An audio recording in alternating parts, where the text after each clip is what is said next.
ಆಕಾಶವಾಣಿ ಪ್ರದೇಶ ಸಮಾಚಾರ ಓದುತ್ತಿರುವವರು ವಿವೇಕಾದಿತ್ಯ ಕನಿಯಾಲ. ರಾಜ್ಯದಲ್ಲಿ ಕ್ಯಾನ್ಸರ್ ಸೇರಿದಂತೆ ವಿವಿಧ ಕಾಯಿಲೆಗಳ ಆರೈಕೆಗೆ ಸಂಬಂಧಿಸಿದಂತೆ ಪರಿಣಾಮಕಾರಿ ಆರೋಗ್ಯ ನೀತಿಗಳನ್ನು ರೂಪಿಸಲು ಸರ್ಕಾರದೊಂದಿಗೆ ಖಾಸಗಿ ಆಸ್ಟ್ರಾಜೆನೆಕಾ ಸಂಸ್ಥೆ ಉತ್ಸುಕವಾಗಿದೆ. ಈ ಕುರಿತು ಸುದೀರ್ಘ ಚರ್ಚೆ ನಡೆಸಲಾಗಿದೆ ಎಂದು ಆರೋಗ್ಯ ಮತ್ತು ಕುಟುಂಬ ಕಲ್ಯಾಣ ಖಾತೆ ಸಚಿವ ದಿನೇಶ್ ಗುಂಡೂರಾವ್ ತಿಳಿಸಿದ್ದಾರೆ.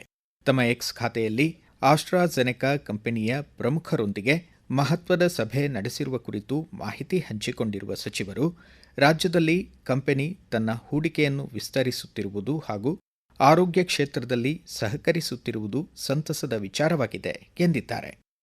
ಬೆಂಗಳೂರು ಮಂಗಳೂರು ಮಧ್ಯೆ ಹೊಸ ವಂದೇ ಭಾರತ್ ರೈಲು ಶೀಘ್ರದಲ್ಲೇ ಕಾರ್ಯಾರಂಭ ಮಾಡಲಿದೆ ಎಂದು ರೈಲ್ವೆ ಮತ್ತು ಜಲಶಕ್ತಿ ಖಾತೆ ರಾಜ್ಯ ಸಚಿವ ವಿ ಸೋಮಣ್ಣ ತಿಳಿಸಿದ್ದಾರೆ. ಕ್ರಾಂತಿವೀರ ಸಂಗೊಳ್ಳಿ ರಾಯಣ್ಣ ಕೆಎಸ್ಆರ್ ಬೆಂಗಳೂರು ಮೈಸೂರು ರೈಲು ನಿಲ್ದಾಣದ ಮಧ್ಯೆ ಸಂಚರಿಸುವ ಒಡೆಯರ್ ಎಕ್ಸ್ಪ್ರೆಸ್ ರೈಲಿಗೆ ರಾಮನಗರಂ ರೈಲು ನಿಲ್ದಾಣದಲ್ಲಿ ಹೆಚ್ಚುವರಿ ನಿಲುಗಡೆಯ ನಿಶಾನೆ ತೋರಿ ಅವರು ಮಾತನಾಡಿದರು. ಕೇಂದ್ರ ಪುರಸ್ಕೃತ ಪ್ರಧಾನಮಂತ್ರಿ ಕಿರು ಆಹಾರ ಉದ್ದಿಮೆಗಳ ನಿಯಮಬದ್ಧಗೊಳಿಸುವಿಕೆ ಪಿಎಂಎಫ್ಎಂಇ ಯೋಜನೆ ಕಲಬುರಗಿ ರೊಟ್ಟಿ ಉದ್ಯಮಕ್ಕೆ ಹೊಸ ಕಾಯಕಲ್ಪ ನೀಡಿದೆ. ಈ ಯೋಜನೆಯ ಪ್ರಯೋಜನ ಪಡೆದು ರೊಟ್ಟಿ ಉದ್ಯಮ ನಡೆಸುತ್ತಿರುವ ಚಿತ್ತಾಪುರದ ಶರಣಮ್ಮ ದಿನವೊಂದಕ್ಕೆ 1,000 ರೊಟ್ಟಿ ತಯಾರಿಸಿ ಸ್ವಂತ ಮಾರುಕಟ್ಟೆ ಸೃಷ್ಟಿಸಿಕೊಂಡಿದ್ದಾರೆ. ಪ್ರದೇಶ ಸಮಾಚಾರಕ್ಕಾಗಿ ಅವರು ತಮ್ಮ ಅನಿಸಿಕೆ ಹಂಚಿಕೊಂಡಿದ್ದಾರೆ. ನಮ್ಮದು ಚಿತ್ತಾಪುರ ನಮ್ಮ ರೊಟ್ಟಿ ಕೇಂದ್ರ ರೀ, ಶ್ರೀ ಮಾತೆ ಮಲ್ಲಮ್ಮ ರೊಟ್ಟಿ ಕೇಂದ್ರ. ನಮಗೂ ಗವರ್ಮೆಂಟ್ ಕಡೆದು ಲೋನ್ ಮಾಡಿ ಸಬ್ಸಿಡಿ ಆಗ್ಯದ್ರಿ, ಮಷಿನ್ ಕೊಟ್ಟಾರ.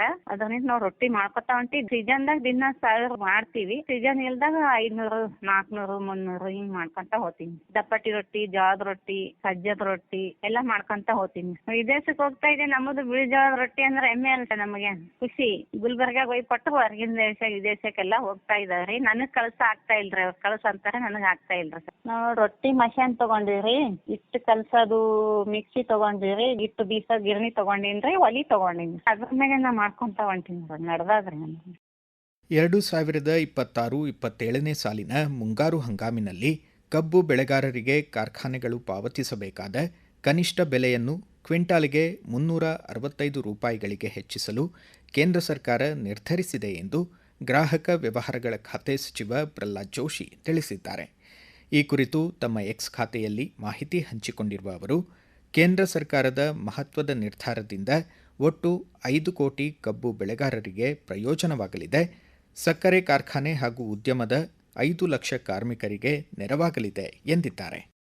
ಗದಗ ತಾಲೂಕು ಲಕ್ಕುಂಡಿ ಗ್ರಾಮದಲ್ಲಿ ನಡೆಯುತ್ತಿರುವ ಪ್ರಾಚ್ಯ ಅವಶೇಷಗಳ ಅನ್ವೇಷಣೆ ಅಭಿಯಾನದಲ್ಲಿ ನಿನ್ನೆ 50ಕ್ಕೂ ಹೆಚ್ಚಿನ ಪ್ರಾಚ್ಯಾವಶೇಷಗಳು ಪತ್ತೆಯಾಗಿವೆ. ಗ್ರಾಮದ ಜಂತ್ಲಿ ಶಿರೂರ ರಸ್ತೆ ಬಳಿಯ ಹೊಲದಲ್ಲಿ ಪ್ರಾಚೀನ ಅವಶೇಷಗಳನ್ನು ಗುರುತಿಸಲಾಗಿದೆ. ರಾಜ್ಯದಲ್ಲಿ ಕಳೆದು ಹೋದ ಬಿಜೆಪಿಯ ಶಕ್ತಿಯನ್ನು ವೃದ್ಧಿಸಿಕೊಂಡು 2028ರ ಚುನಾವಣೆಯಲ್ಲಿ ಪಕ್ಷವನ್ನು ಮತ್ತೆ ಅಧಿಕಾರಕ್ಕೆ ತರುವುದೇ ತಮ್ಮ ಮುಂದಿನ ಗುರಿಯಾಗಿದೆ ಎಂದು ಬಿಜೆಪಿ ರಾಜ್ಯಾಧ್ಯಕ್ಷ ಬಿವೈ ವಿಜಯೇಂದ್ರ ಹೇಳಿದ್ದಾರೆ. ದಾವಣಗೆರೆ ದಕ್ಷಿಣ ವಿಧಾನಸಭಾ ಕ್ಷೇತ್ರದ ಉಪಚುನಾವಣೆಯಲ್ಲಿ ಪರಾಜಿತ ಬಿಜೆಪಿ ಅಭ್ಯರ್ಥಿ ಶ್ರೀನಿವಾಸ ದಾಸಕರಿಯಪ್ಪ ಅವರ ಮನೆಗೆ ಭೇಟಿ ನೀಡಿದ ಬಳಿಕ ಸುದ್ದಿಗಾರರೊಂದಿಗೆ ಮಾತನಾಡಿದ ಬಿವೈ ವಿಜಯೇಂದ್ರ ಅವರು, ಹಿರಿಯರ ಮಾರ್ಗದರ್ಶನದೊಂದಿಗೆ ರಾಜ್ಯಾದ್ಯಂತ ಪ್ರವಾಸ ಕೈಗೊಂಡು ಸಂಘಟನಾತ್ಮಕ ಹೋರಾಟ ರೂಪಿಸಲಾಗುವುದು ಎಂದರು.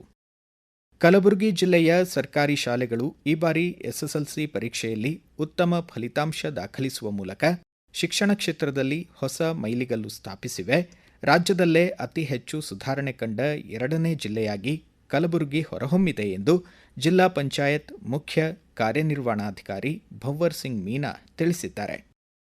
ಬೆಳಗಾವಿ ಜಿಲ್ಲೆಯ ಎಲ್ಲ ಶಾಲೆಗಳಲ್ಲಿ ಯೋಗ ಮತ್ತು ಆಯುಷ್ ಪದ್ಧತಿಗಳ ಬಲವರ್ಧನೆಗೊಳಿಸುವ ನಿಟ್ಟಿನಲ್ಲಿ ಮಕ್ಕಳಿಗೆ ಸರಳ ಯೋಗಾಸನಗಳ ಅಭ್ಯಾಸ ಹಾಗೂ ಆಯುಷ್ ಗಿಡಮೂಲಿಕೆಗಳ ಬಗೆಗಿನ ಮಾಹಿತಿ ಪ್ರಾತ್ಯಕ್ಷಿಕೆ ಆರಂಭಿಸಲಾಗುವುದು ಎಂದು ಜಿಲ್ಲಾ ಪಂಚಾಯಿತಿ ಸಿಇಒ ರಾಹುಲ್ ಶಿಂಧೆ ತಿಳಿಸಿದ್ದಾರೆ.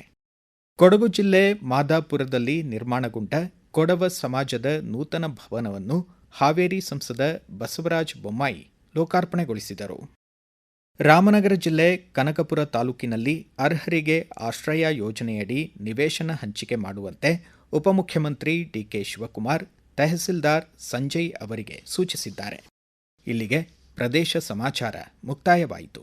ನಮ್ಮ ಮುಂದಿನ ರಾಷ್ಟ್ರೀಯ ವಾರ್ತಾ ಪ್ರಸಾರ ಮಧ್ಯಾಹ್ನ 1:10 ನಿಮಿಷಕ್ಕೆ.